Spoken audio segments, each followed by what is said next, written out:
درد کی جگہ پر ہاتھ رکھ دیں اور پڑھیں دادا صاحب کی گھوڑی. یہ کوئی بزرگ ہوں گے تو ان کی طرف یہ منسوب ہوگا. دادا صاحب کی گھوڑی وہی اندھیری رات. فلاں کا درد، فلاں کی جگہ نام لے، فلاں کا درد فلاں جگہ کا.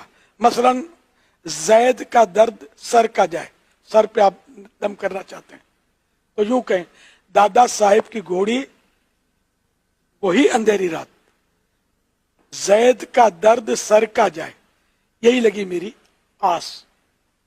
یہ پڑھ کر 3 مرتبہ پڑھیں اور دم کر دیں. حضور نمازی کے آگے سے 2 آدمیوں کے گزرنے کا طریقہ آپ نے ارشاد فرمایا، اس کا عملی طریقہ بھی بتا دیجیے. گویا یہ نماز پڑھ رہے ہیں اور ہم دونوں نکلنا چاہتے ہیں. اب 2 ہو یا 100 ہو، طریقہ بتاؤں گا کہ اس سے جتنے چاہیں عیسائی بھائی نکل سکتے ہیں. ایک عیسائی بھائی ان کی طرف پیٹ کر کے کھڑا ہو جائے، یہ کھڑے ہوگا سیدھ میں، ٹھیک ہے نا. اب میں یہاں سے نکل گیا، بغیر گناہ کے نکل گیا، تو اب ان کو بھی نکالنا ہے مجھے. میں ان کے پیچھے کھڑا ہو جاؤں گا، ان کے لیے میں سترا بن گیا. اب یہ نکل گئے. اب میں جہاں سے آیا تھا چلا گیا، بغیر گناہ کے ہم دونوں نکل گئے.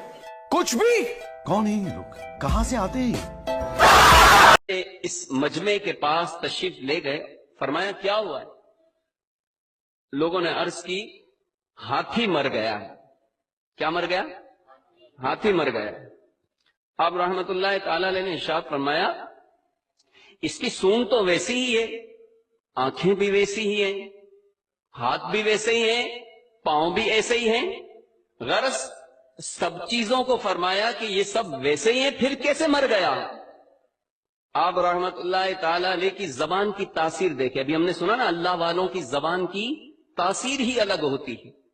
آپ رحمت اللہ تعالی علیہ کا یہ فرمانا تھا کہ اس کے پاؤں بھی ویسے ہی ہیں، آنکھیں بھی ویسی ہیں، ہاتھ بھی ویسے ہی ہیں. یہ فرمانا تھا کہ فوراً وہ ہاتھی زندہ ہو گیا. اور اس دن سے آپ رحمت اللہ تعالی علیہ کا لقب زندہ پیل یعنی ہاتھی زندہ کرنے والا ہو گیا. موبائل فون چارج کرنے کا بھی کوئی مطلب ہے کہ مسئلہ چلا،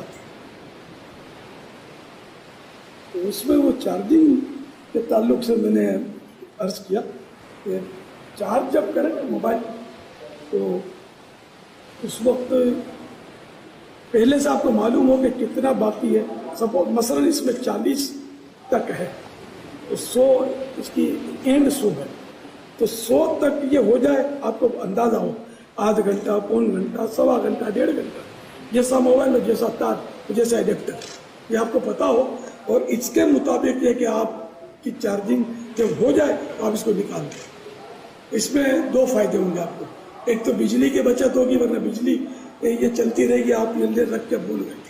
اور دوسرا یہ کہ آپ کے موبائل کو بھی کہتے ہیں کہ اس سے نقصان پہنچے گا، کہ اضافی بجلی اس کو مطلب چوٹ کرتی رہے گی، تو اس کا خیال رکھنا ہے. تو ایک بار کسی نے حافظ صاحب کہہ دیا آپ کو تو بس آپ کے دل پہ چوٹ لگی کہ یہ لوگ مجھے حافظ کہتے ہیں اور میں حافظ نہیں ہوں. یہی تو جرم ہے نا میرا. یہ بیچارے مطلب خوش فہمی ہے ان کی. تو اس لیے آپ نے رمضان المبارک میں مغرب کی نماز کے بعد کھانے سے فارغ ہو کر تراویح سے پہلے ایک پارا غور سے دیکھ لیتے آپ، اور اس طرح وہ آپ کو یاد ہو جاتا. اور 1 مہینے کے قلیل عرصے میں آپ نے پورا قرآن پاک یاد کر یہ مغرب سے عشاء کے درمیان کی بات کر رہے ہیں. کھانا بھی اس میں کھانا ہے، نماز کی تیاری بھی کرنی ہے، اور غور سے وہ پارا بھی دیکھ لینا ہے. عقل نہیں مانتی ہیں بھائی. واقعی. حضور عقل نہیں مانتی. نہیں، معذرت کے ساتھ برا مت مانیے. عقل میری بھی نہیں مان رہی.